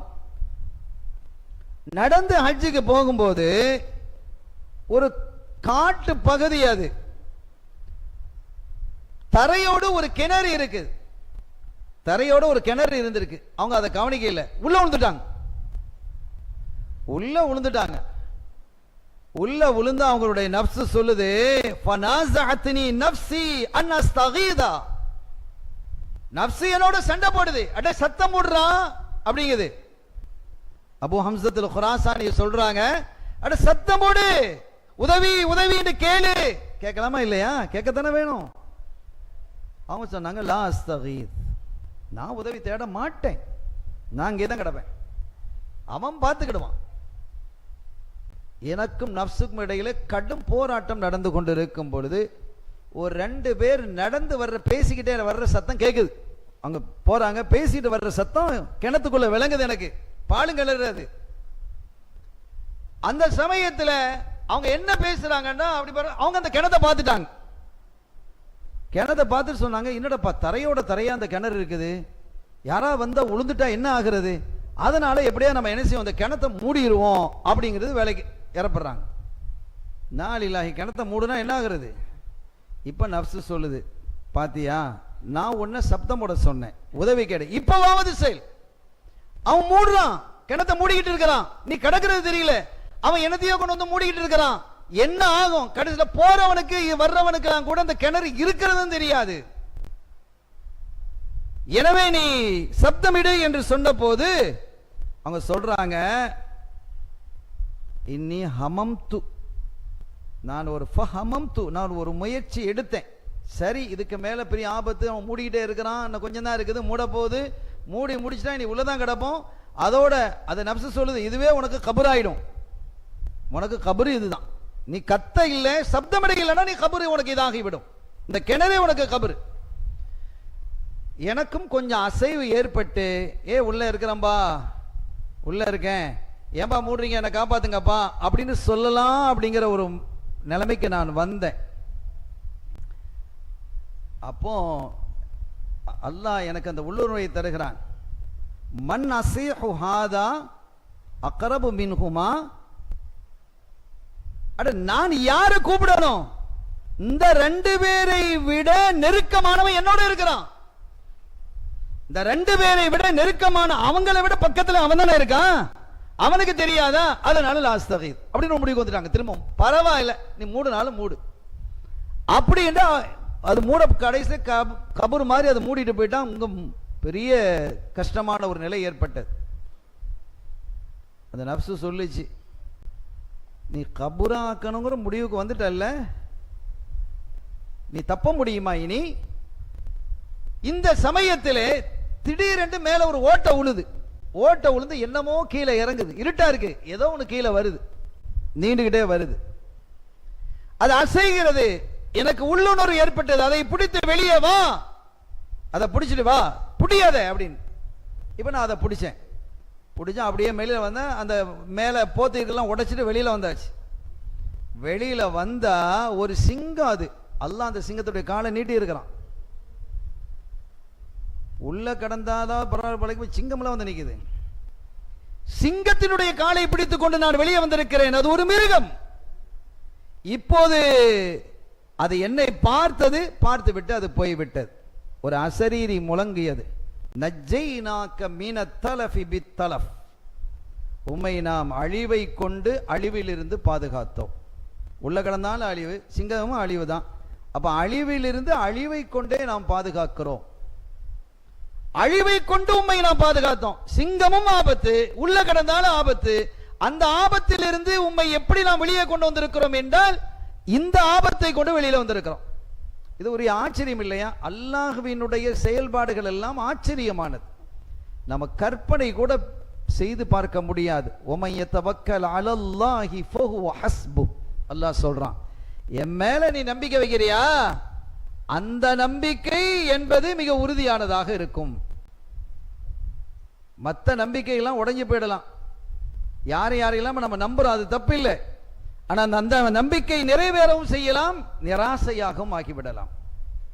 அருமையான பெருமக்களே, ஓதுல் ஆலம் ஷேக் முஹியுத்தீன் அப்துல் காதிர் ஜீலானி கத்தஸல்லாஹு சிர்ருல் அஸீஸ் அவர்களுடைய மகாமை பற்றி, அவங்க எவ்வளவு பெரிய உயரத்தில் இருக்கிறாங்க என்பதற்கு நிறைய சான்றுகளை, வரலாறுகளை நம்ம பார்க்க முடியும். நிறைய சான்றுகளை நம்ம பார்க்க முடியும். இங்க ஒரு தகவலை நான் கூறுறேன். பின்னால ஒரு சர்ச்சைகள் கூட ஒரு மாணவருக்கும் ஆசிரியருக்கும் இடையில நடந்திருக்கு. ஆனா அந்த செய்தி, அந்த சர்ச்சை நடந்த செய்தி அல்ல, சர்ச்சை பின்னால் நடந்திருக்கிறது. அதை நாம் கேட்டும் இருக்கிறோம். பஹஜத்துல் அஸ்ராரில் இது சம்பந்தமான தகவல் இருக்கிறது, பதிவாகி இருக்கிறது. ஒரு மாணவர் தன்னுடைய உஸ்தாதிட்ட கேட்கிறார், சமகாலத்தில் வாழ்ந்தவர்கள் ஓதுல் ஆலம் ரலியல்லாஹு அன்ஹுடைய சமகாலத்தில் வாழ்ந்தவங்க தான் அலி இப்னுல் ஹீத்தி ரலியல்லாஹு தஆலா. அலி இப்னுல் ஹீத்தி ஒரு பெரிய குத்துபு, அதுல சந்தேகம் கிடையாது. ஒரு பெரிய குத்துபான மனிதர் தான். அவங்களுடைய வரலாறுகளை படித்துவிட்டு அந்த மாணவருக்கு என்னன்னா, ஓதுல் ஆலத்தை விட அலி இப்னுல் ஹீத்தி ரலியல்லாஹு அந்தஸ்தால கூடுனவங்க அப்படின்னு ஒரு நம்பிக்கை அவருக்கு இருந்தது, ஒரு மாணவருக்கு. ஏன்னா அவர் படிச்ச விஷயங்கள் அப்படி, ஓதுல் ஆலத்தை பற்றி படித்தது குறைவாக இருந்திருக்கலாம். சரி, அலி இப்னுல் ஹீத்தி ரலியல்லாஹு அன்ஹுவை படித்தது கூடுதலாக இருந்திருக்கலாம். இப்படி இருந்ததுனால அவங்கள்ட்ட கேட்கிறாங்க, உஸ்தாத் கேட்கிறாங்க, ஓதுல் ஆலம் மாபெரும் மகான், அலி இப்னுல் ஹீத்தி மாபெரும் மகான், இந்த ரெண்டு பேர்லையும் யார் ரொம்ப உயர்ந்தவங்க என்று கேட்கும் பொழுது, இதுல என்ன உனக்கு பிரச்சனை அப்படின்னாங்களாம். இல்லை, ஒரு விஷயம் படித்தேன், அந்த படித்தது பார்க்கும்போது அலி இப்னுல் ஹீத்தி அவங்க தான் ரொம்ப அந்தஸ்தில் கூடுனவங்களாம் எனக்கு படுது. என்ன செய்தி நீ படிச்ச அப்படின்ட்டு. ஓதுல் ஆலம் ரலியல்லாஹு தஆலா அன்ஹு அவர்கள் நசீஹத் பண்ணிட்டு இருக்கிறாங்க. இதுல பெரிய ஆச்சரியம் என்னன்னா, அவங்க சபையில எவ்வளவு பேர் உட்கார்ந்து இருந்தாலும், அந்த காலத்தில் மைக்கா இருந்தது, இப்ப மைக் இருந்தாலும் மைக் ஒழுங்கா இருக்குன்னு நம்ம பார்க்கிறோம், சவுண்ட் பாக்ஸ் ஒழுங்கா இருக்குன்னு பார்க்கிறோம். இல்லைன்னா நாவு வறண்டுருது, தொண்டை தண்ணி வத்தி போயிடுதுங்கிறோம். அதுலயும் இப்ப இந்த சப்தம் இங்க இருக்கக்கூடியவங்களுக்கு விளங்கும், கொஞ்சம் தூரம் போக போக போக குறைவாக இருக்கும். சரி, மைக் இல்லைன்னா நான் பேசுறேன்னு வைங்க, ஆரம்ப முதல் சபையில உட்கார்ந்து இருக்கிற மாதிரி கடை சபையில இருக்கணும், விளங்குமா? அவங்க என்ன சொல்லுவாங்க, அது கொஞ்சம் சத்தம் போட்டு பேசுங்கம்பாங்க. இதுக்கு மேல சத்தம் போட்டு பேசினா கபர்ல தான் வைக்க வேண்டி வரும். அப்ப அந்த மாதிரி ஒரு நிலைமை தான் நமக்கு. ஆனா ஓதுல் ஆலம் ரலியல்லாஹு தஆலா அவர்களை பொறுத்தவரை அவங்க பேசுவாங்க, முதல் சஃபிலே இருப்பவர்கள் எப்படி விளங்குகிறார்களோ அப்படி கடை சஃபில இருக்கிறவங்க விளங்குவாங்க. அந்த மாதிரி ஒரு மஜ்லிஸ். அந்த மஜ்லிஸிலே இவங்கள் யார், ஓதுல் ஆலம் நசியத் பண்ணிட்டு இருக்கிறாங்க. நசியத் செய்து கொண்டு இருக்கும் போது அந்த சபைக்கு அலி இப்னுல் ஹீத்தி ரலியல்லாஹு தஆலா வர்றாங்க. இந்த மாணவர் சொல்றார், அவங்களும் வந்திருக்கிறாங்க. அவங்க வந்து ஒரு தூண் உட்காந்து வர சோறு பக்கமா உட்காந்து அப்படி கேட்டுட்டு இருக்கிறாங்க. கேட்டுக்கிட்டு இருக்கும்போது தூங்கிட்டாங்க, அப்படியே தூங்கிட்டாங்க. யாரு? அலி இப்னுல் ஹீத்தி ரலியல்லாஹு தஆலா தூங்கிட்டாங்க. இந்த தூங்கினதை பார்த்து ஓதுல் ஆலம் தன்னுடைய நசீஹத்தை ஸ்டாப் பண்ணிட்டாங்க, நிறுத்திட்டாங்க. நிறுத்தினது மட்டுமல்லாம அலி இப்னுல் ஹீத்தி ரலியல்லாஹு தஆலா அவர்களுக்கு பக்கத்துல போய் கையை கட்டி இப்படி நின்னுட்டாங்க. என்ன விளங்குறோம் இது? நம்ம எப்படி விளங்குறது இந்த செய்தியை? அலி இப்னுல் ஹீத்தி ரலியல்லாஹு தஆலா அவர்களுடைய தூக்கம் என்பது ஓதுலாதான் அவங்க நினைச்சதாக இந்த மாணவர் சொல்றார், தான் மக்களுக்கு நசியத்து செய்வதை விட சிறந்தது. நம்ம நசியத்தை விட அலி இப்னுல் ஹீத்தி அவர்களுடைய தூக்கம் சிறந்தது என்பதால் தான் அவங்க உயர்ந்த மகான் என்பதால் அவங்களுக்கு பக்கத்துல போய் கையை கட்டி நின்றாங்க. அதனால அவங்களுடைய அந்தஸ்து தான் கூடுதல் என்று நான் நினைக்கிறேன் அப்படின்னு மாணவர் சொல்றார். ஒரு குறையா சொல்லல, இந்த செய்தியை படிச்சிருச்சு. அப்ப அவங்க சொன்னாங்க, நீங்க வரலாறு முழுமையா படிக்க இல்லையோ, செய்தியை முழுமையா படிக்க இல்லையோ, அதற்கு பிறகு என்ன நடந்ததுங்கிறத அந்த செய்தியில இருக்குது, அதை நீங்க படிக்க இல்லையா அப்படின்னு கேட்டாங்க. என்ன உஸ்தாதுன்னாங்களாம். நீங்க சொன்ன மாதிரி ஓதுல் ஆலம் நசியத்து பண்ணிக்கிட்டு இருந்தாங்க.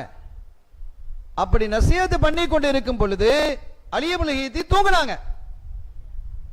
ஓதுல் ஆலம் தன்னுடைய பேச்ச நசியத்தை நிறுத்தினாங்க. அவங்களுக்கு பக்கத்துல போய் நின்னாங்க. இதெல்லாம் சரி. கொஞ்ச நேரத்தில் அவங்க விழிச்சிட்டாங்க. விழித்த பிறகு என்ன நடந்ததுன்னா அவங்க சொன்னாங்க, நீங்க மக்கள்கிட்ட என்ன நடந்ததுங்கிறத சொல்லிருங்கன்றாங்க ஓதுல் ஆலம். அவங்க சொன்னாங்க. சொல்றதுக்கு முன்னால ஓதுல் ஆலமே சொல்றாங்க, நான் உபதேசித்துக் கொண்டிருக்கும் பொழுது அலி இப்னுல் ஹீத்தி அவர்கள் தூங்கினார்கள். தூங்கும் பொழுது அவர்கள் ஒரு கனவு கண்டாங்க. கனவு காண்றதை இவங்க நினைவுல பார்க்கறாங்க. அவங்க கனவு காண்றாரு. ஒரு ஆள் கனவு காண்றது நம்ம நினைவுல பார்க்க முடியுமா? நினைவுல பார்க்கறாங்க. பேசிட்டு இருக்கும்போது பார்க்கறாங்க. அந்த கனவிலே என்னுடைய பாட்டனார் சையதுனா முஹம்மதுர் ரசூலுல்லாஹி ஸல்லல்லாஹு அலைஹி வஸல்லம் அவர்கள் ஹாதிராயிட்டாங்க. என் பாட்டனார் ஹாதிரானதற்கு பிறகு நான் பேசுறதா? அவங்கள வச்சு நம்ம பேச முடியுமா? ரசூலுல்லாவே ஹாதிராயிட்டாங்க. எனவே நான் அப்படியே கையை கட்டிட்டு என் பாட்டனாருக்கு பக்கத்துல போய் நின்றேங்கிறாங்க. அலி இப்னுல் ஹீத்திக்கு பக்கத்துல இல்ல, கண்மணி ஸல்லல்லாஹு அலைஹி வஸல்லம் அவங்களுக்கு பக்கத்துல போய் நான் நின்றேன். அப்ப அவங்க சொன்னாங்க, அலி இப்னுல் ஹீத்தி ஸல்லல்லாஹு அலைஹி வஸல்லம் அவங்களை பாத்தீங்க இல்லையா? ஆமா. என்ன சொன்னாங்கங்கிறத மக்களுக்கு சொல்லிருங்க. அவங்க சொன்னாங்க, மக்களே, ஸல்லல்லாஹு அலைஹி வஸல்லம் அவர்களை நான் பார்த்தேன். அவர்கள் சொன்னார்கள், அலி இப்னுல் ஹீத்தி என்னுடைய பிள்ளை அப்துல் காதிரை பற்றி பிடித்துக் கொள்ளுங்கள் என்று சொன்னார்கள். எவ்வளவு பெரிய விஷயங்கிறது நீங்க பாருங்க. ஆதாரபூர்வமாக இந்த செய்தி பதிவு செய்யப்பட்டிருக்கிறது.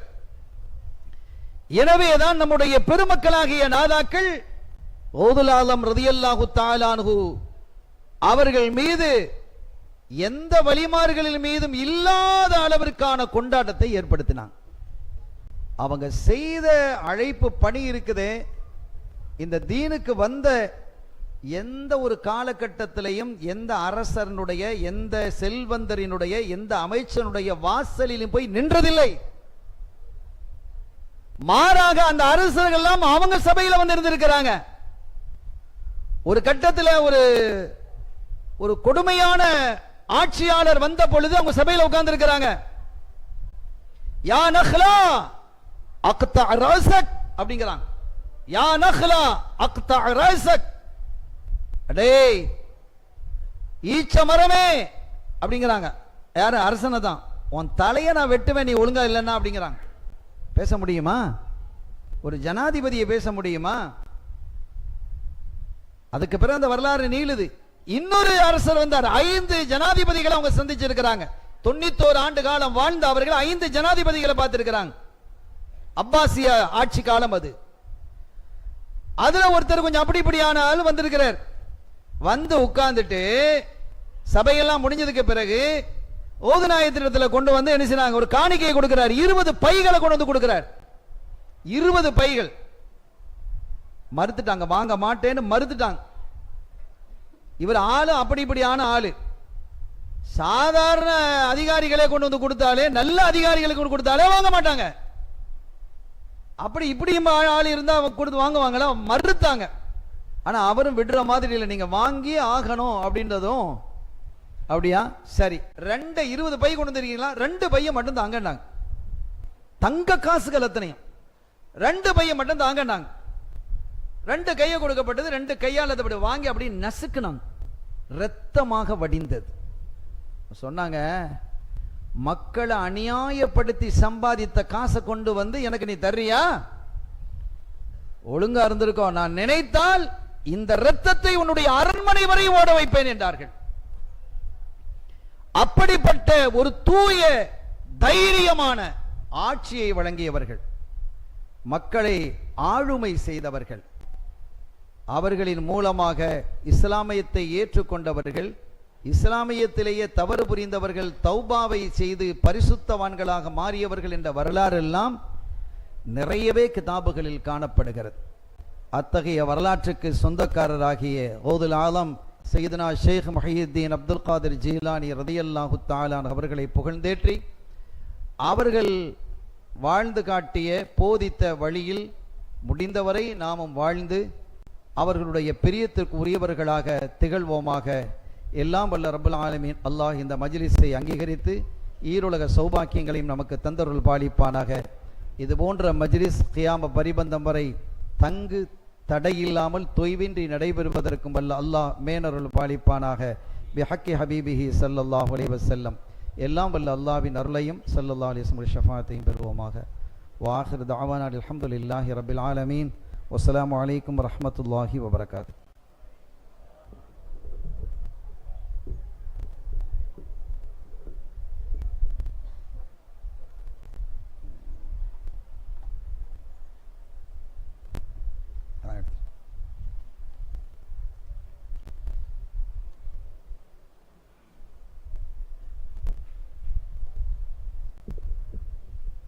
அஸ்ஸலாமு அலைக்கும் வரஹ்மத்துல்லாஹி தஆலா வபரகாத்துஹு. குவளையம் போற்றும் குருநாதர் குத்துபுல் அக்தாப் கௌசுல் ஆலம் முஹையுத்தீன் அப்துல் காதிர் ஜீலானி ரலியல்லாஹு தஆலா அன்ஹு அன்னவர்களின் கந்தூரி வைபவத்தை முன்னிட்டு தொடர் சொற்பொழிவு நிகழ்வின் இன்று கௌமின் காவலர் கௌசுல் ஆலம் என்ற தலைப்பின் கீழ் ஹுத்பா பெரிய பள்ளிவாசலின் ஹத்தீபும் முஅஸ்கருர் ரஹ்மான் மகளிர் அரபிக் கல்லூரி நிறுவனமான கண்ணியத்திற்குரிய ஆலிம் பெருந்தகை மௌலானா மௌலவி அல்-ஹாஃபில் அல்-ஹாஜ் H.A. அஹ்மத் அப்துல் காதிர் ஆலிம் மஹதரி ஹஸ்ரத் அவர்களால் உரை நிகழ்த்தப்பட்டு மஜ்லிஸ் இனிதே நிறைவேறுவாயில் உள்ளது. அல்ஹம்துலில்லாஹ். இன்ஷா அல்லாஹ் நாளை காலை சுபஹ் தொழுகையை தொடர்ந்து குர்ஆன் ஷரீஃப் ஓதப்படும். அதைத் தொடர்ந்து சரியாக 6:45 மணி அளவில் கௌசுல் ஆலம் முஹையுத்தீன் அப்துல் காதிர் ஜீலானி ரலியல்லாஹு தஆலா அன்ஹு அவர்களின் மௌலூது ஷரீஃபும் ஹத்தமுல் குர்ஆன் துஆவும் ஓதப்பட்டு மஜ்லிஸ் இனிதே நிறைவுபெறும். இன்ஷா அல்லாஹ் நாளை ரபீல் ஆஹிர் பிறை 12 4/10/2025 சனி பின்னேரம் ஞாயிறு இரவு சரியாக 8:30 மணி அளவில் சென்னை கோடம்பாக்கம் புலியூர் ஜும்மா மஸ்ஜிதின் தலைமை இமாம் மற்றும் ஹத்தீப் கண்ணியத்திற்குரிய ஆலிம் பெருந்தகை மௌலானா மௌலவி அல்-ஹாஜ் அல்-ஹாஃபில் S.M.S. முஹம்மது உமர் ரிதுவானுல்லா ஆலிம் ஜமாலி ஹஸ்ரத் அவர்கள் சகவாசல்தான் தெளிவாகும் விசுவாசம் என்ற தலைப்பில் உரை நிகழ்த்த உள்ளார்கள். எனவே பொதுமக்கள் அனைவர்களும் இம்மஜ்லிஸில் முன்கூட்டியே கலந்து கொண்டு பயன்பெறுமாறு அன்போடு கேட்டுக்கொள்கிறோம். தாய்மார்களுக்கு ஒரு அன்பான வேண்டுகோள். வீட்டு உண்டியல் வைத்திருப்பவர்கள் மஹ்வரா கந்தூரி கமிட்டியாளரிடம் கொடுத்து அதற்குரிய நேச்சர் ரசீதை பெற்றுக்கொள்மாறு அன்போடு கேட்டுக்கொள்கிறோம். அஸ்ஸலாமு அலைக்கும் வரஹ்மத்துல்லாஹி தஆலா வபரகாத்துஹு.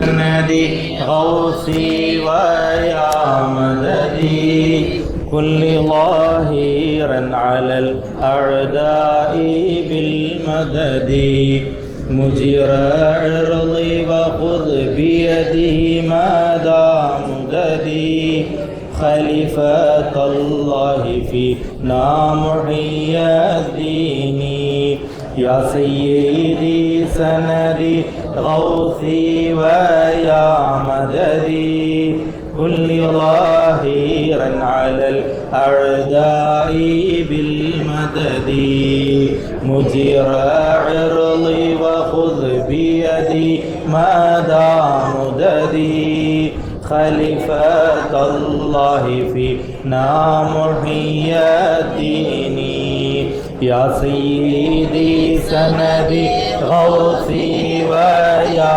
مددي ظاهرا على الأعداء بالمدد مجير عرضي وخذ بيدي مدى مددي خليفة الله فينا محيي الدين وردني من مريدي نهجك الأقوام ومن عبيدك عبدا طائعا أدوام ومن جنودك مقداما إليه يؤام نعم الأمير أميرا محيي الدين بصر فؤادي صراطا أنت سالكه فالله أعطاكه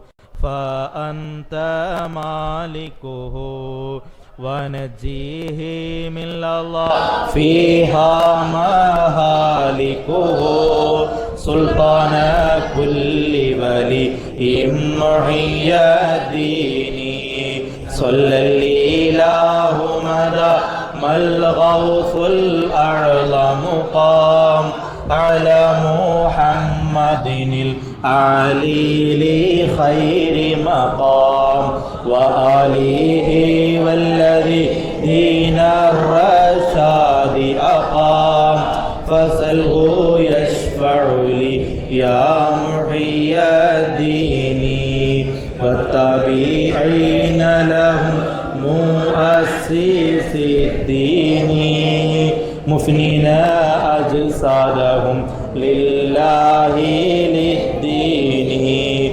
مستبشرين بفضل الله في الدين فمنهم من تنصرني محيي ديني الحمد لله حمدا دائما أبدا الحمد لله ثم الحمد لله الحمد لله رب العالمين على ما كان يلهمني الحمد لله مولاي صل وسلم دائما أبدا على حبيبك خير الخلق كلهم الفاتحة أعوذ بالله من الشيطان الرجيم بسم الله الرحمن الرحيم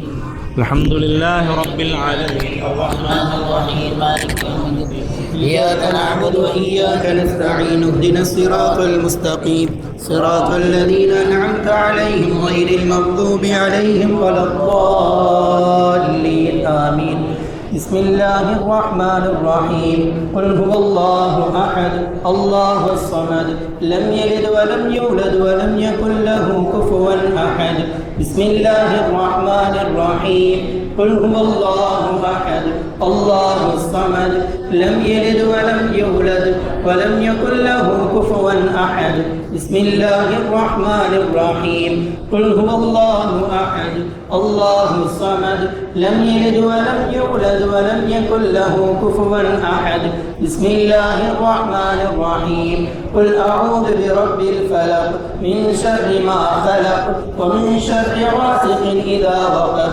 ومن شر النفاثات في العقد ومن شر حاسد إذا حسد بسم الله الرحمن الرحيم قل أعوذ برب الناس ملك الناس إله الناس من شر الوسواس الخناس الذي يوسوس في صدور الناس من الجنة والناس آمين الحمد لله رب العالمين اللهم لك الحمد ولك الشكر كما ينبغي لجلال وجهك وعظيم سلطانك يا الله اللهم صل على سيدنا محمد وعلى آل سيدنا محمد وبارك وسلم عليه اللهم اغفر لنا ذنوبنا وخطايانا كلها يا رب العالمين ربنا ظلمنا أنفسنا وإن لم تغفر لنا وترحمنا لنكونن من الخاسرين اللهم شرفنا بالتقوى وجملنا بالعافية